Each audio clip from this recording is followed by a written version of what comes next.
তবে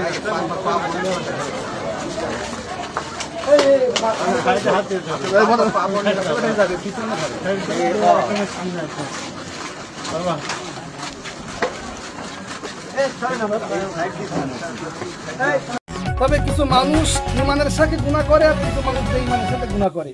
এই জন্য যারা ইমানদার তাদের ক্ষেত্রে গুনাহ থাকলেও আল্লাহ ইচ্ছা করলে মাফ করতে পারে, কিন্তু যে ব্যক্তি ইমান হারা তার কোনো তওবা করার দরকার নেই। উনি মারা গিয়েছে তো ইমান হারা হয়ে অতএব উনার হিসাব ছাড়াই উনি জাহান্নামে যাবে। আর যে ব্যক্তির ইমান আছে, নামাজ যদি নাও আদায় করে, ওই ব্যক্তিকে আল্লাহ ইচ্ছা করলে কি করতে পারে? মাফ করতে পারে। যেহেতু আমরা সাক্ষ্য দিয়েছি উনি মুসলমান ইমানদার, আমি সেই দৃষ্টিকোণ থেকে এলাকার ইমাম হিসাবে আমি জানাজা পড়াতেছি বা পড়তেছি। যদি আপনারা সাক্ষ্য দিতেন যে উনি মুসলমান না বা ইমানদারও না, তাহলে আমি জানাজাতে অংশগ্রহণ করবো না বা করবো।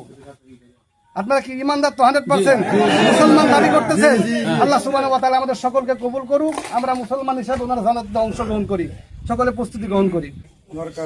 ওনার কাছে যদি কেউ কোনো কিছু পাওনা থাকেন অবশ্যই আমাদের পরিবারকে জানাবেন, আমরা অবশ্যই ওনার জানলাম।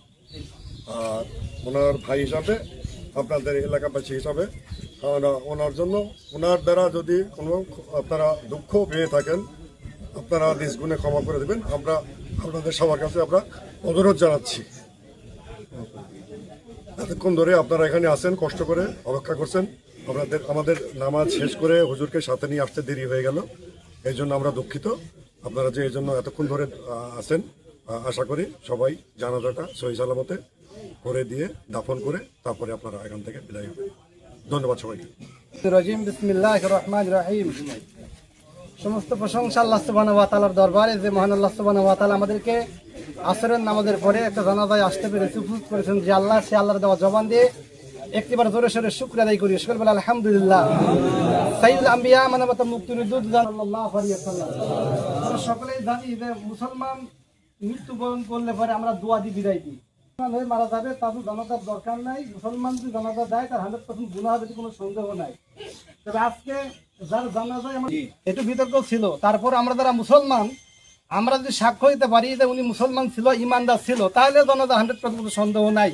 তাহলে আমি যত রায় চাচ্ছি, যদি আপনারা রায় দেন যে ভাই উনি মুসলমানের সন্তান, মুসলমান ছিল, ইমানদার ছিল, আমরা জানাজা দিতে ইচ্ছুক, আমরা জানাজা দিব, তাহলে আপনারা কি বলছেন? ভাই ইনি কি মুসলমান ছিল, ইমানদার কি ছিল?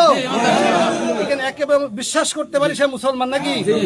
যদি মুসলমান আমরা বিশ্বাস করে থাকি, বিশ্বাসিত হয়ে থাকে, সময় মনে হয় যে মুসলমান ছিল, ইমানদার ছিল, তার জন্য জানাজা যদি মনে হয়, তাহলে আমরা জানাজা নিয়ত করি এবং জানাজা দিয়ে ওনার জন্য দোয়া করি যেন আল্লাহ সুবহানাহু ওয়া তাআলা দুনিয়ার জিন্দেগিটা যেন ওনার মাফ করে দেয়, ভুল ত্রুটিগুলো মাফ করে দেয়, আল্লাহ যেন পরকালে জান্নাতের উচ্চ মাকাম ওনাকে দান করে। যেহেতু আমরা সকলেই ভুলের ঊর্ধ্বে, আমরা কেউ ভুলের বাইরে কেউ থাকতে পারি না। আমরা মানুষ, আমাদের গুনাহ হবে, আমরা নেকিও যেমন করি গুনাহও ঠিক তেমনই করি। আমাদের যেমন আমলও আছে ঠিক তেমন বদামলও আছে। তবে কিছু মানুষ ইমানের সাথে গুনাহ করে আর কিছু মানুষ বেঈমানের সাথে গুনাহ করে।